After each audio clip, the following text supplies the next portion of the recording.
चंद्रपुर नाम का एक छोटा सा गांव था और वो गांव नदी के किनारे रहता था।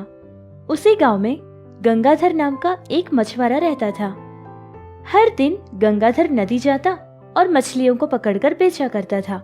जो पैसे वो कमाता था उन्हीं पैसों में उसके घर का पोषण होता था। गंगाधर की 2 बेटियां थी, सीता और गीता। दोनों ही 10वीं क्लास पढ़ रही थी।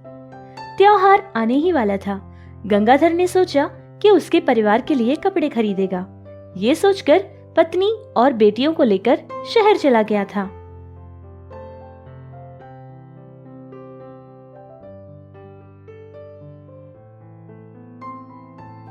अरे आइए सर, मैडम जी आइए, कहिए क्या बताऊं।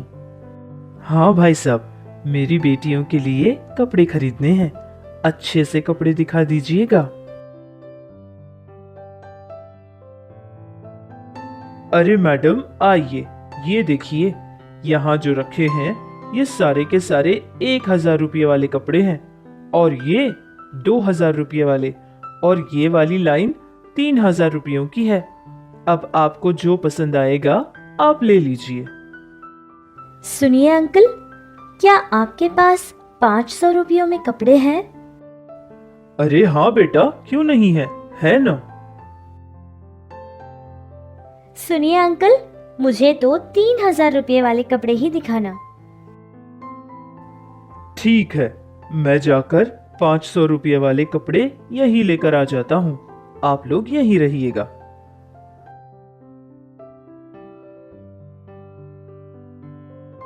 गीता, इतने ज्यादा कीमती कपड़े तुम क्यों मांग रही हो?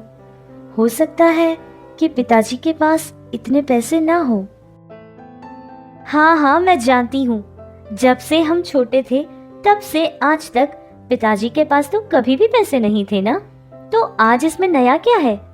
तुम्हें पता है मेरी सारी सहेलियाँ कितनी अमीर लगती हैं, कितने महंगे महंगे कपड़े पहनते हैं।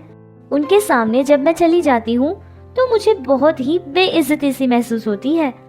उनके सामने खड़े होकर बात करने में मुझे शर्म सी महसूस होती है। और कब तक मैं अपने सपनों का त्याग करती रहूं? मेरी हर छोटी छोटी खुशियों को कब तक मैं मारती रहूं? मुझसे और बर्दाश्त नहीं होगा। अगर तुम कम दाम के कपड़े खरीदना चाहती हो तो तुम खरीद सकती हो, लेकिन मुझे मत रुकना।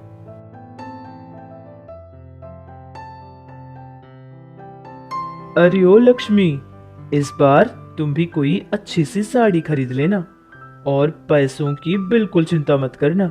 इस बार पैसे हैं मेरे पास। अरे रहने दीजिए, मैं कोई भी कम दाम वाली साड़ी खरीद लूंगी। अरे मैंने कहा ना कि मेरे पास पैसे हैं। तू पैसों की बिल्कुल चिंता मत कर और जो साड़ी अच्छी लगेगी ले लेना, ठीक है। गंगाधर और लक्ष्मी ने बहुत ही सालों बाद कुछ अच्छे कपड़े खरीदे थे। सीता और गीता ने भी अपने अपने कपड़े पसंद कर लिए थे। जी सर, टोटल अमाउंट 7000 रुपये है। क्या 7000 रुपये? सुनो बच्चों, दुकान के बाहर ही एक छोटी सी चूड़ियों की दुकान लगी थी।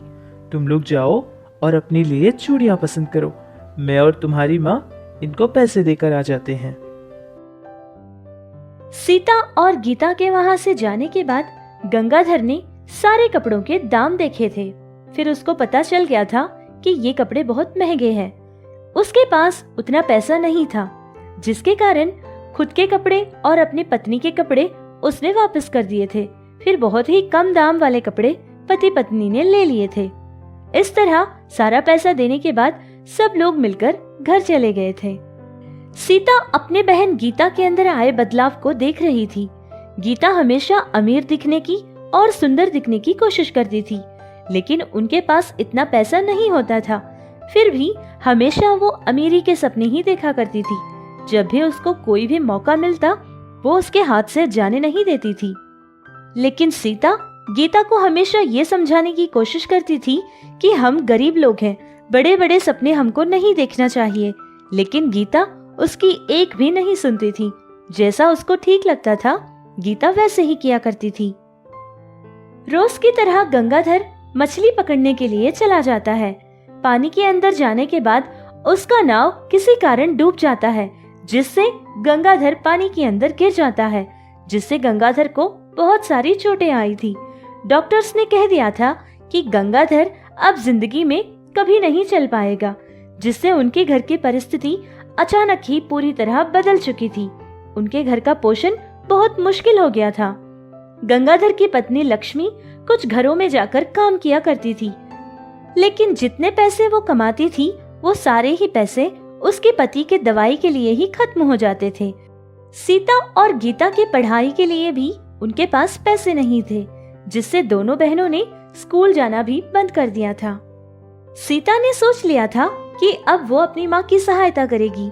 ये सोचकर सीता हर दिन मछलियाँ पकड़ने के लिए चली जाती थी और जो भी मछलियाँ उसको मिलती थी उनको बाजार में ले जाकर बेचा करती थी। जितने भी पैसे उसको मिल जाते थे सारे के सारे पैसे लाकर उसकी माँ को दे दिया करती थी। ये देखकर गीता ने भी सोचा कि अगर गीता भी जाकर ऐसा कोई काम करेगी जिससे उसको पैसे मिल जाए, अगर ऐसा होगा तो वो अपने सारे के सारे सपने पूरे कर सकती है। फिर गीता भी सीता के साथ मछलियाँ बेचने के लिए चली जाती थी। ऐसे ही कुछ समय गुजर गया था। फिर एक दिन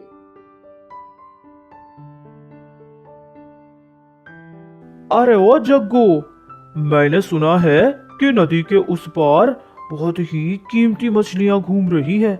अरे यार, अगर वो हमारे हाथ लग जाएगी ना तो 1 साल के लिए हमारी कमाई हो जाएगी।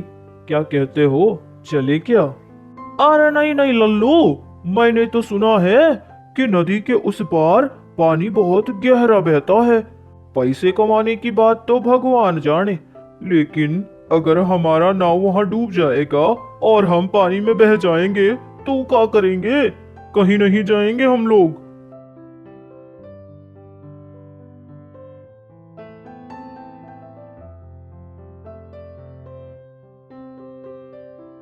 हो सकता है कि जैसा कि उन लोगों ने कहा था कि नदी के उस पार बहुत कीमती मछलियां मिलती है, अगर सच में ऐसी मछलियां रहेंगी तो फिर तो बहुत अच्छा होगा। पिताजी का इलाज भी हो जाएगा और कुछ दिनों के लिए माँ भी आराम कर पाएगी। चाहे कुछ भी क्यों ना हो जाए, मैं वो मछलियां जरूर पकड़ कर ले जाऊंगी। हाँ, सच में अगर वो मछलियां मुझे मिल जाएंगी फिर तो बहुत पैसा मिलेगा और मैं मेरा हर सपना पूरा कर सकती हूँ। इस तरह दोनों बहनें नदी के उस पार चली गई थी, लेकिन वहाँ पानी बहुत गहरा था, जिसके कारण उनका नाव वहाँ डूब गया था। वो दोनों किसी तरह तैरते हुए नदी के किनारे पहुँच जाते हैं और दोनों ही बेहोश हो जाते हैं।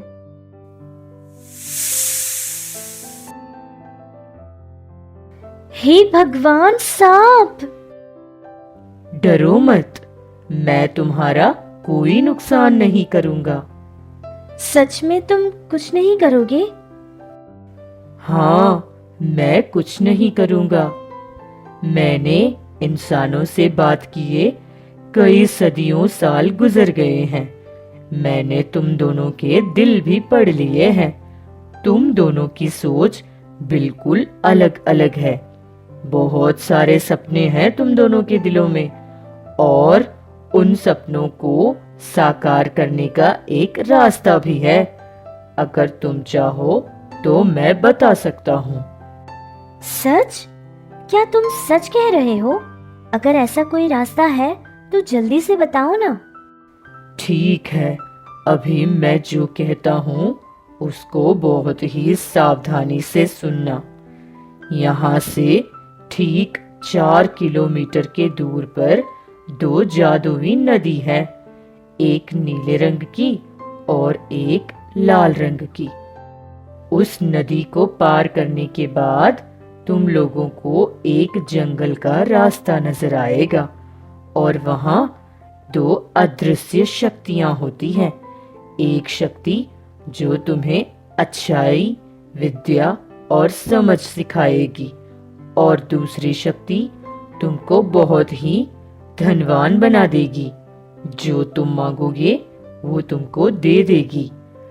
अब फैसला तुम दोनों को करना होगा कि तुम दोनों कौन सा रास्ता चुनोगे? इतना कहकर वो सांप वहां से चला जाता है। सीता को विद्या से बहुत प्यार था। वो समझदार बनना चाहती थी, इसलिए वो नीले रंग की नदी के यहाँ जाने के लिए तैरने लगी। और गीता को तो पैसों से बहुत प्यार था, इसलिए वो लाल रंग के नदी के पास जाने के लिए तैरने लगी।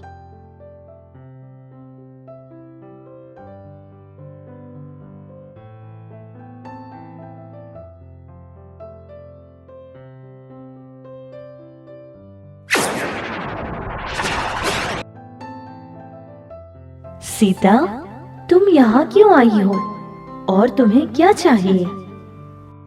मैंने तुम्हारे बारे में सुना था और मैं तुम्हारे पास बहुत सारी उम्मीदें लेकर आई हूँ। मुझे विद्या से बहुत प्यार है और मैं बहुत समझदार और अक्लमंद बनना चाहती हूँ। क्या तुम मुझे वो दे सकती हो? ठीक है सीता, जैसा तुम चाहती हो वैसा ही होगा।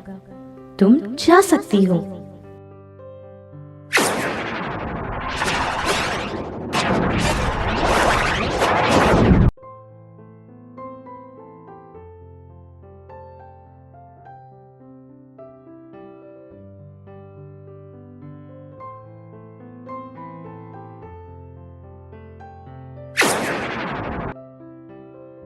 तुम यहाँ क्यों आई हो ये मैं जानती हूँ, और तुम क्या चाहती हो मैं ये भी जानती हूँ।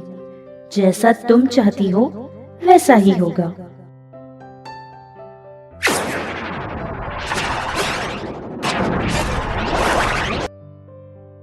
इस तरह दोनों बहनें अपने ही नाव में अपने घर तक पहुंच जाती है। उसके बाद उनकी जिंदगी बदल गई थी। सीता घर में ही रहकर पढ़ाई करती थी और स्कूल जाकर परीक्षा दिया करती थी। लेकिन गीता, जो पैसा उसके पास था, उन सारे पैसों से उसने अच्छे अच्छे कपड़े और अपने लिए ढेर सारे गहने खरीदे थे, जिससे वो भी बहुत खुश रहती थी। कुछ समय ऐसे ही गुजर गया था।